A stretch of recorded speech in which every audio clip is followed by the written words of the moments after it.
Happy Friday, everybody. Josh here with On the Wrong Lead. Another episode of You Gotta Be Sha Tinning Me. I am joined, as always, by Mr. Matt Carlson. Matt, how are you doing? Doing all right. This is probably our last one for a little bit. This is the last weekend of Sha Tin before they take their traditional summer break. So I guess I gotta cap Saratoga or some other nonsense racing. But yeah, other than that, doing pretty well. I mean, Saratoga has been nonsense. I don't know what I'm doing. I think I went like 2 out of 6 in the pick six here today on the carryover. So I lick my wounds. I look forward to tomorrow.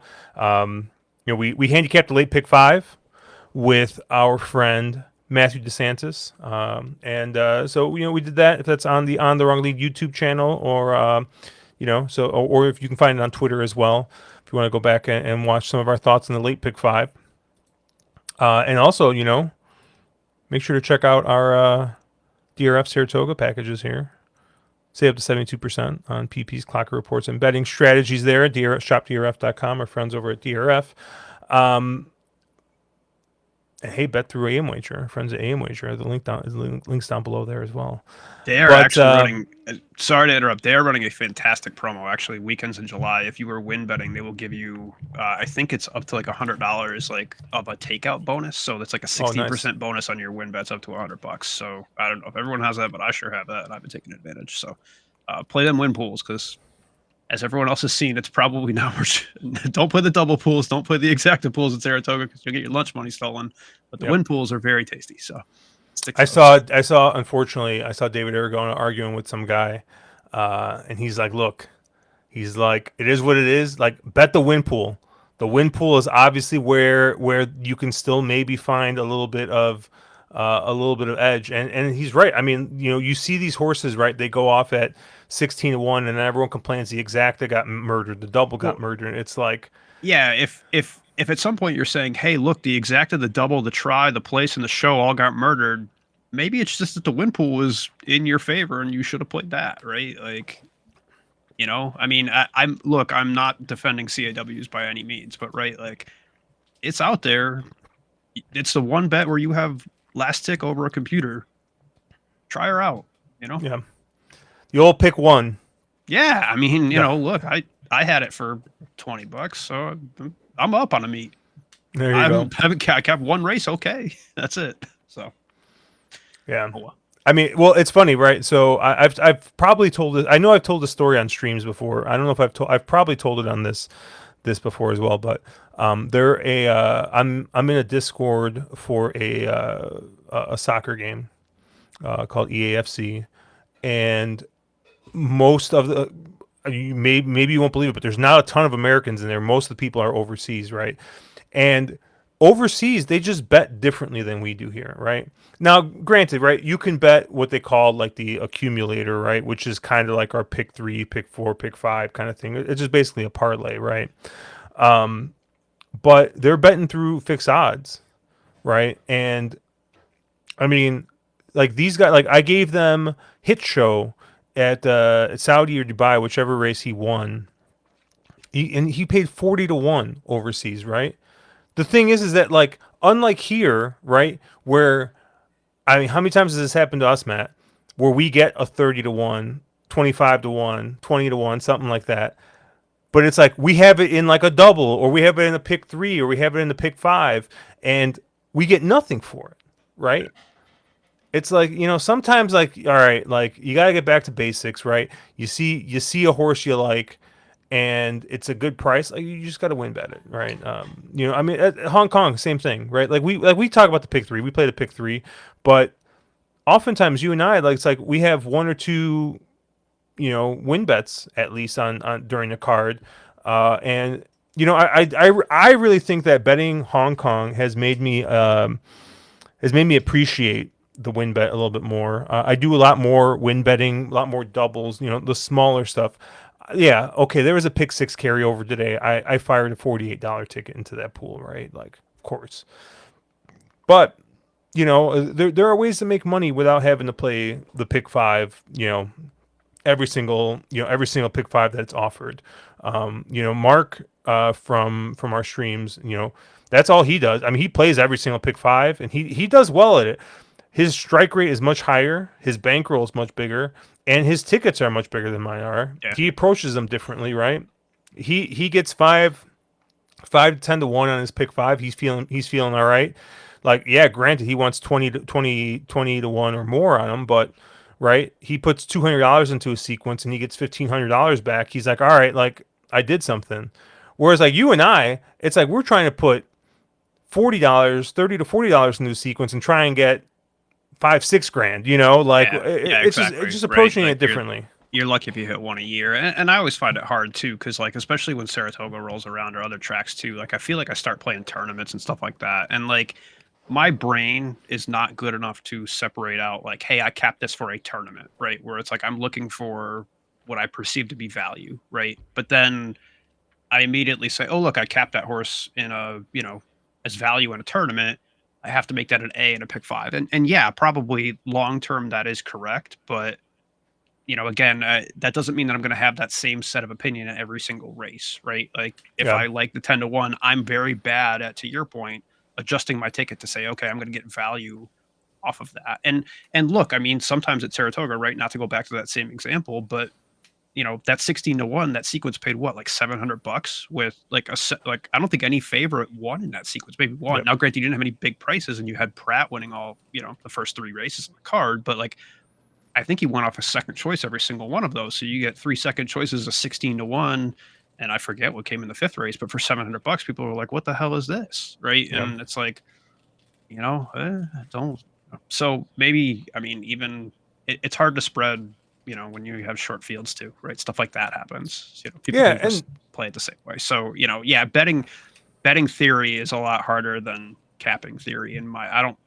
I think that's still a weak point for me. I think that's a lot of people's weak points, to be honest. But yeah, yeah, and there's something to be said too about liquidity, right? Like, yeah, I actually think that like this would actually be a good discussion, right? Because like the thing is let's say for example you have $100, right? And you're cool losing $100 on the day, right? But let's say you play the early pick five and it's $48. Real typical, pick five ticket you put in or whatever, right? But you have a real strong opinion in, I don't know, race three or something. You're gonna put like a $10 win bet, $15 win bet or something on it, right? Well, all of a sudden it's like you're tying up, like the pick five is tied up half of your bankroll for the day on this thing, and win or lose, like you're not gonna know until that fifth race, right, is over, whether or not you're getting any money back, you're getting, what's going to have you, and you're tying up half your bankroll up for half that day, and now all of a sudden, right, your best opinion comes around, and you only have half your bankroll available, right, because the rest of it's tied up in that earlier part. So it's just really interesting because you know I this happens to me all the time, right? Where I'm like, all right, cool, like I'm gonna play, $100, and I whiff the early, right? And then I get to the late, I whiff the late, but literally in the last race, right? It's like this is my strongest opinion of the day, and it's like I got no money left, right? So I got to redeposit again, right? And maybe I hit it, and it's like I get my money back or something like that. But it's like I had to, like I think that there's a lot of thinking, like there's some thought that you have to give with these like pick fives, pick sixes, and just how much money of yours it ties up, especially if you're in a limited bankroll. Like obviously, if bankroll doesn't matter, like whatever you play, you play what's available. But for like guys like us who are like, hey, I I'm gonna put $150 in my ADW and fire away this weekend, and it's like you play a pick five, and you're literally tying up half your bankroll for half the day, and sometimes I think we do it out of not obligations, not out of habit, maybe a little bit because that's just how that's how everyone at least as of late plays, right? It's all about hitting the pick five, right? Yeah, But you want that sexy score you can send to your friends, right? exactly. But No one cares there's about your $10 win ticket at a 10-1, right? $100, great. But you pick, you're getting four-figure scores. Ooh, now everyone's yeah, but then eyeing you like up, right? how often do we look and we see guys like I'll shout out some guys in the in our group like Rubes or Jin, right, or Sammy, any of those guys, and it's like they put $150 into a double and they're getting 2,000, $3,000 back. Right. Like there's more than one way to skin a cat, right? But I don't know. We could probably get like real deep into to betting theory and discussion, but with Saratoga coming around, I've definitely, I have not whatsoever been even close to what my normal volume is the last month with Saratoga opening for the third time in 3 weeks. But yeah, I think I'm trying to scale back a little bit on the pick fives and really only play those when I feel like I have a good opinion, and not just firing away to every single one because like I didn't play the early today, which is good because I don't know if I got a single race right Yeah. in the early. I played the pick six because there's a carryover, and I think when you get the carryover and you get the positive expectation, you can be a little bit more inefficient in those types of wagers because the positive expectations built into the takeout. But let's not get too Yeah. Look, into the betting theory here all and all that said, right? Like as much as I'm like, oh, play shorter and all that, Hong Kong, please give us the pick six. Okay. We need the pick six. I will play every single one of them next year and I've fired my whole bankroll. Okay. I promise you money. Give us the bet. And a jockey challenge, maybe, but at least the yeah. pick six.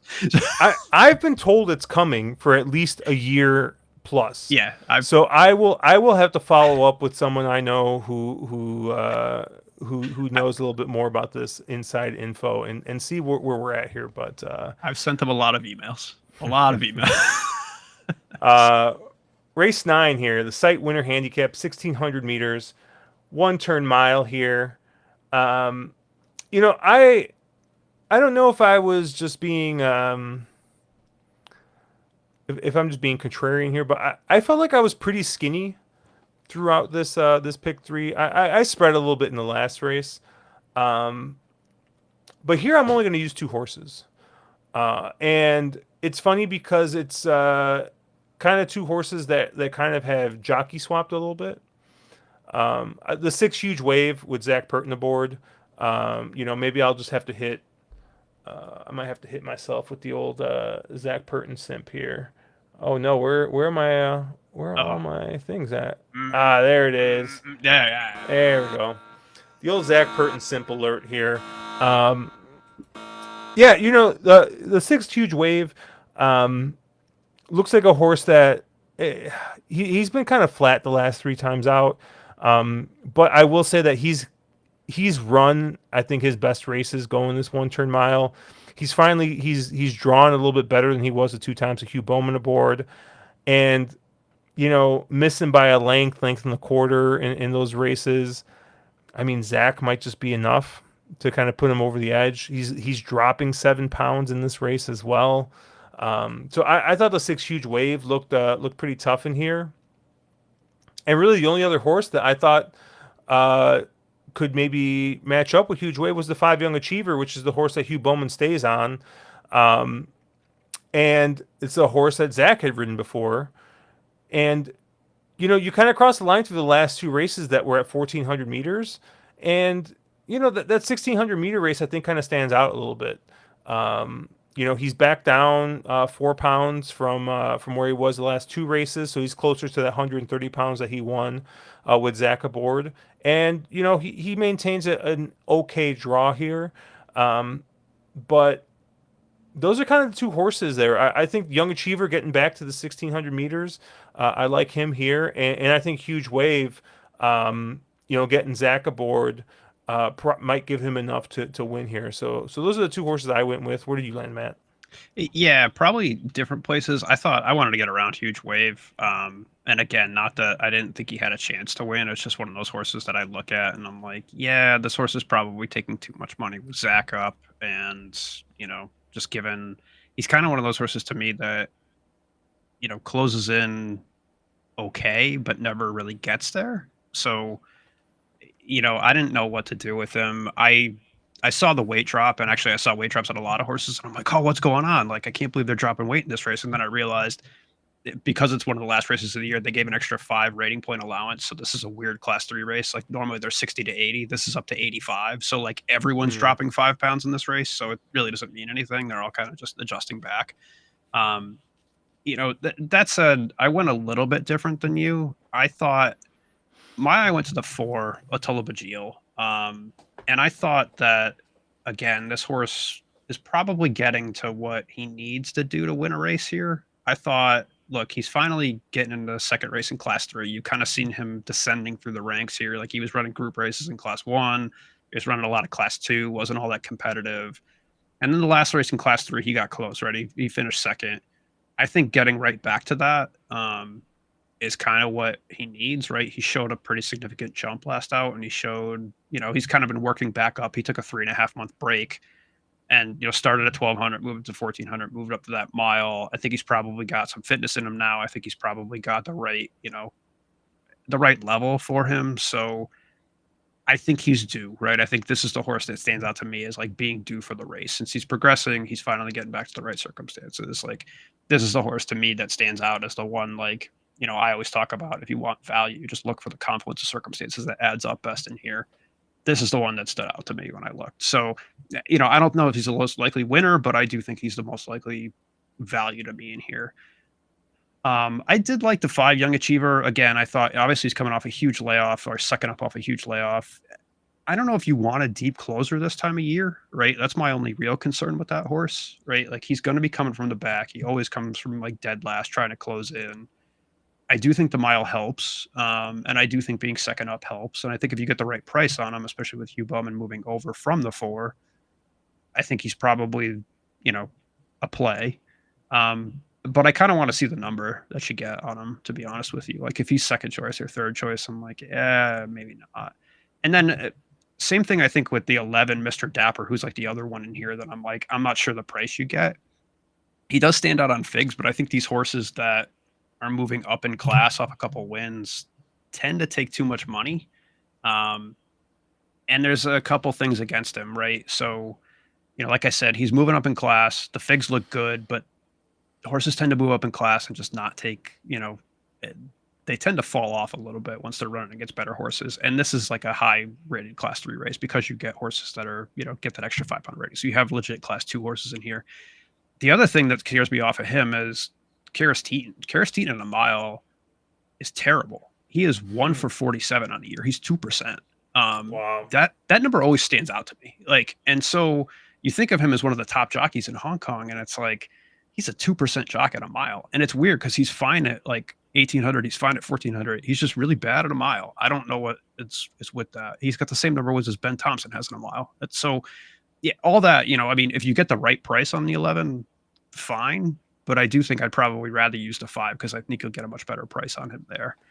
Um, and so, pick 3 wise, I'll probably be mostly through the 4 and then play probably some of the 5 and not the 11.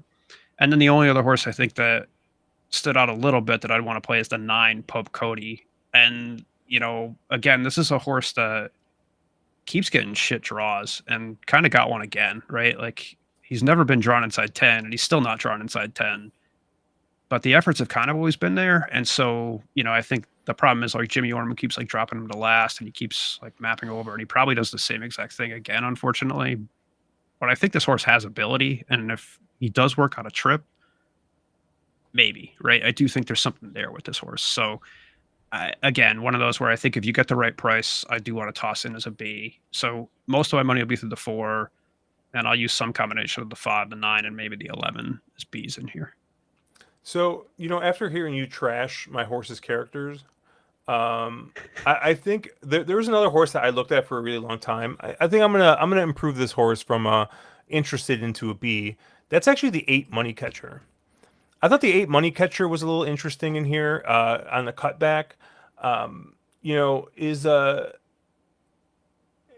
he's kind of a weird horse, right? He's run this distance 8 times.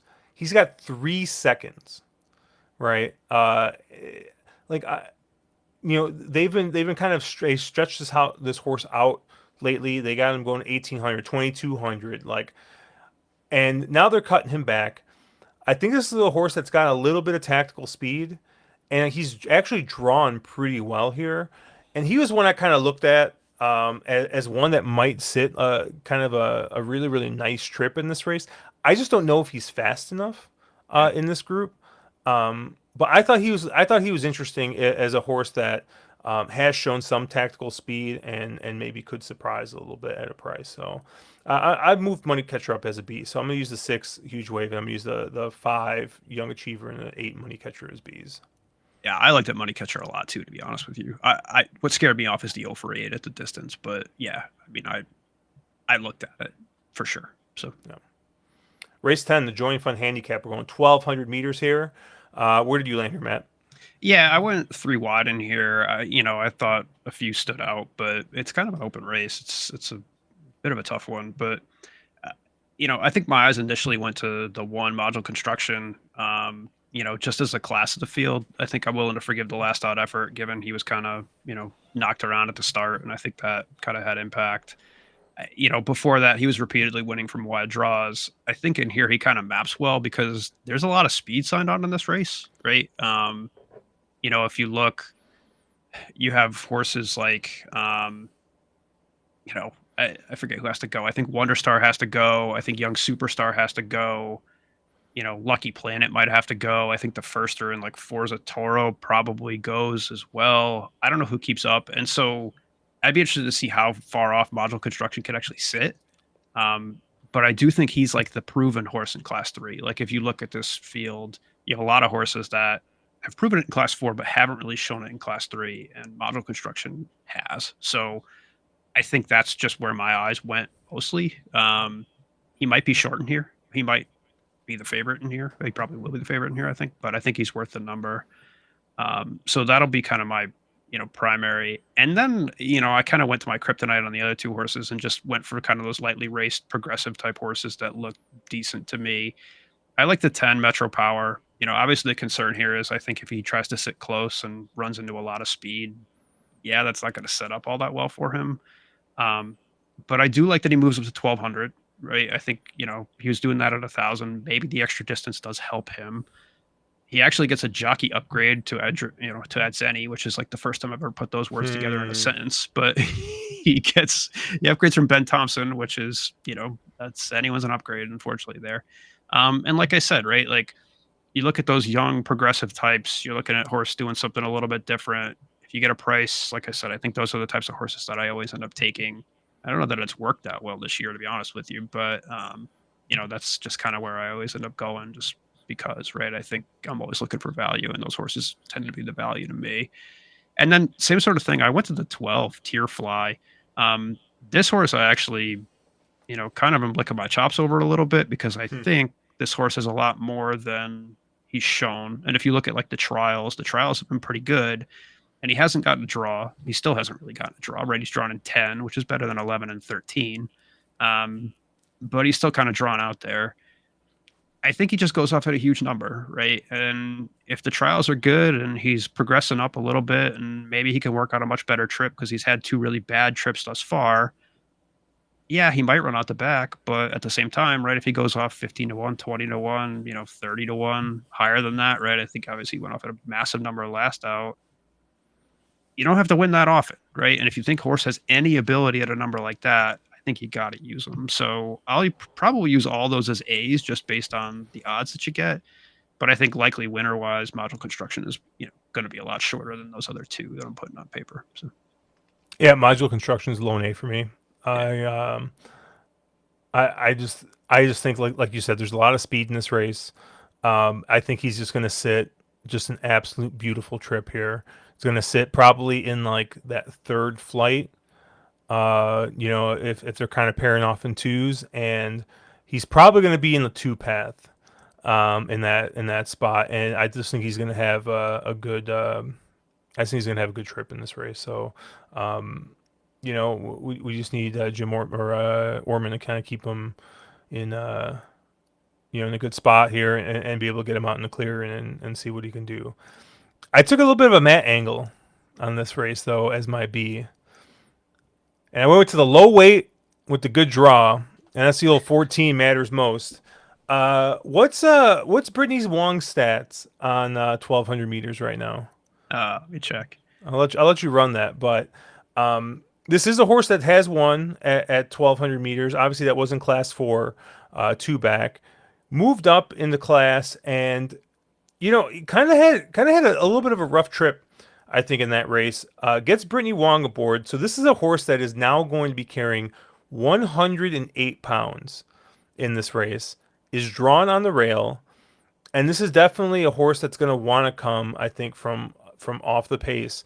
And I just don't think that Brittany can mess this up because the other horses are just flat out faster than this horse. So Brittany's going to have to kind of sit off a little bit, but she's on the rail. I see her kind of sitting next to where I think the one is going to be sitting, maybe in that like fifth or sixth spot in that third group of horses. And I think it's just going to get a really, really nice trip here with all the speed in this race. Carrying 108 pounds. I think Brittany Wong is bettable at two distances, and that's 1,000 and 1,200. And Matt, please, can you correct me if I'm wrong here? No, she's 9%. She's five There we for go. 454. So it's about right on. And I mean, I do think you're going to get maybe a little bit of a price here. Because the horse ran really bad last time, Yeah. and as the favorite, a lukewarm favorite, 4-1, or 3-1 in that race. So, I could see you'll probably get double digits, I think, on this horse. So I have this as my lone B. I do think that the one though module construction is going to be hard to beat in this race. So I'm gonna be using the 1 and the 14 in here. All right, race 11, the all you wish handicap, going 1,400 meters. Um, I'll be honest, if Superb Kid wasn't drawn in the absolute parking lot and didn't have Luke Ferraris aboard, I think that this could be a lone A type situation. But obviously, this is also the closing leg of the pick three. We know there's a consolation for the pick three. So I had to kind of go a little bit. I think Superb Kid for me is a horse that's got the best figures in this race. A little concerned about the draw, right? Last time one going this distance was drawn much, much better. And even then, didn't get the cleanest of trips, but was still able to kind of overcome that to win. So, gaining 9 pounds, being in the 12 post, still has Luke Ferraris aboard. Maybe I'm a little concerned. Um, the 5 Beauty Bolt, I think, is probably going to be your favorite in this race because everyone's going to see Zach second time up, horse that ran really well first time out. I mean, this is just like, I mean, for our American contingent, this is like Chad Brown second time turf gets Flavian Pratt aboard. Like, okay, yeah, this horse is probably the goods. But so I'm gonna include that horse. I think the 4 South Star is another one. That has got back races that absolutely fit. I mean, this horse rattled off a win in class 4, went up to class 3, won again, and then it's just been kind of flat. I think the last two. Not really making up any kind of ground. In fact, losing ground in both those races instead of kind of closing in on it.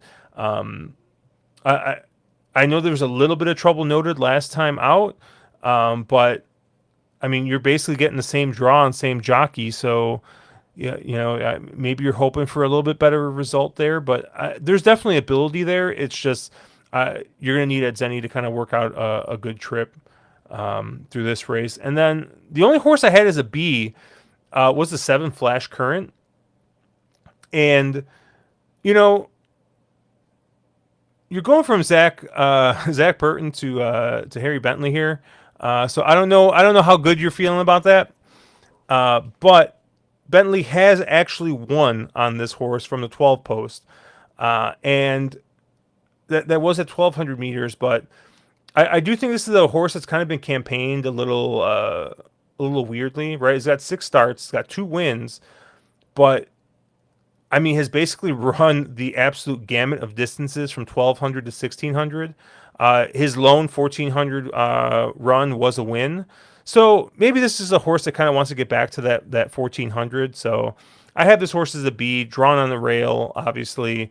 Um, I mean, Bentley scares me a little bit, but I think you might get a price with Zach getting off on this horse. So I could see you getting, maybe a little bit of a price. So I got the 7 as a B, and then I got the 1, 4, and 5 as A's. Matt, where did you land here? Yeah, just to echo, I think you hit all my B's in here on the 4, the 5, and the 7, right? I mean, I think Flash Current, same sort of reasoning as you. That one, I think people are going to shy away because they saw the effort up in Class 3 that was really bad last out, and they're going to say, "Oh, this horse isn't a Class 3 horse; he needs to move back down." Um, but I do like the cut back to 1400, right? Last time he ran a mile, maybe that's just too much for this horse, right? Like, he tried the mile, didn't work. Sometimes you're just trying to slot in a race, especially as it gets towards the end of the year. So maybe the 1400 is what this horse needs to get back. And I think those races before that mile were good enough to, potentially show something here. Otherwise on all those horses, I think I agreed with everything kind of you said, right? I kind of thought the 4 Southstar might go off favored in here, just given some of the figs and some of the, record. He's never really run a bad race. So, to me, I don't know, maybe that price is too low for me, but again, it's hard to fall. I think the 4 and the 5 do take the most money in here, and I think they are good. The horse I really liked in here, and I think my top play probably of this sequence even, is a horse that I thought you would take, and that's the 3 cherry special all the way at the bottom and the 14 master of all, right? Like, what a way to send this thing out. If you're talking low weight, you're talking the speed of this race. Like, that horse is going to go. And look, I mean, this horse is lights out at the distance, right? Like, he is 9 for 11 hitting the board lifetime at 1400. And oh, by the way, one of those missing was, second last out when he was running on yielding, which doesn't really count to me. Like, he needs that firm ground. So as long as you get firm ground, like, he's 9 for 10 hitting the board at the distance and 1 for 10 on everything else, right? Like, I think this horse is just going to full send and he's going to hang on, right? Or has a chance to hang on. And so, look, you're getting paid for the first 2 places, the last leg of the pick 3. I don't know what number you got on this horse in here, but I think you're going to get a big price. I think, yeah, there you go. Yeah, you gotta add I that, got right? it Like, now. Yeah. yeah, you saw it. All right, good, yeah. I mean, like, it's lone speed, low weight, last race of the year, right? Like, this horse is going. So, yeah, I think that'll be my top play in here. He doesn't fit as well on figs, but just, map wise, I think you got to use. So, yeah, that'll be kind of my A in here, and I'll use probably the horses that are even more likely to win. I would say as B's in here, just trying to get through it. So, yeah, but my play will be through the 14 in this race. I think mostly from like a win side. Cool. And then where are we going for our bonus race? I mean, last race of the year, we got to do a beer bet, right? I think we're tied for a beer bet, so we got to separate this thing somehow. Like, someone's got to cover shipping costs. So, Especially since you're going to be in Vermont. So that's true. I got to pick something up for you. Actually, there you go. That's true. Thank you for reminding me of that. Yes, we'll be up in Burlington for the Burlington Brewers Fest, which I think I have to pretend I'm Canadian because apparently they get discounts if you're like Quebecois up in Vermont. So Really? yeah, I didn't. They have some like reciprocal tourist thing up there. It's like, anyway, cheaper hotel rates, etc. So, but What if you like Unibro? I will lead with that and see where it goes. So I'm sure I'll get something. I mean, it's that and Hill Farmstead. I think they're like 1-2. But yeah, There you go. We'll see. So, but yes, we went to. You told me you went to race 8, which surprised me because I figured you'd go to the worst possible race in here, and you didn't. So we coordinated beforehand to pick the same race. But do you Where want did me you to go land? first? Yeah, go for it. So, all right. So I thought that this is a race of 2-turn horses trying to go a mile to me. Like, I looked at this and I saw a bunch of horses that look a lot better going 2 turns than they do 1 turn. And so to me, there's 2 1-turn horses in here. I think there's the 8 Young Champion, who, oh, by the way, we talked about Karis Teeton at a mile, at 1 for 47, so I'm not going to use him. And I ended up back at the horse that owes me the most money in this race, and that's the 5, Batch of Theta. Look, I mean, all things considered, he has a win at a mile, right? He has a win in a third and 3 lifetime races at a mile. He closed into a pretty slow pace at 1400 last out. He's getting that Zenny off his back, which, again, for the last race we're going to talk about for the year, trashing at Zenny for one last time would make me happy.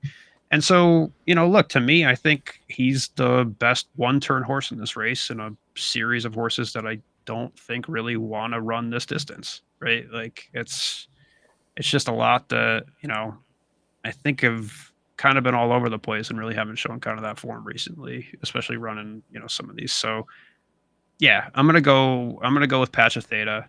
I'm gonna hope that this horse, pays me back for all the times that I've taken him, and give it one last shot.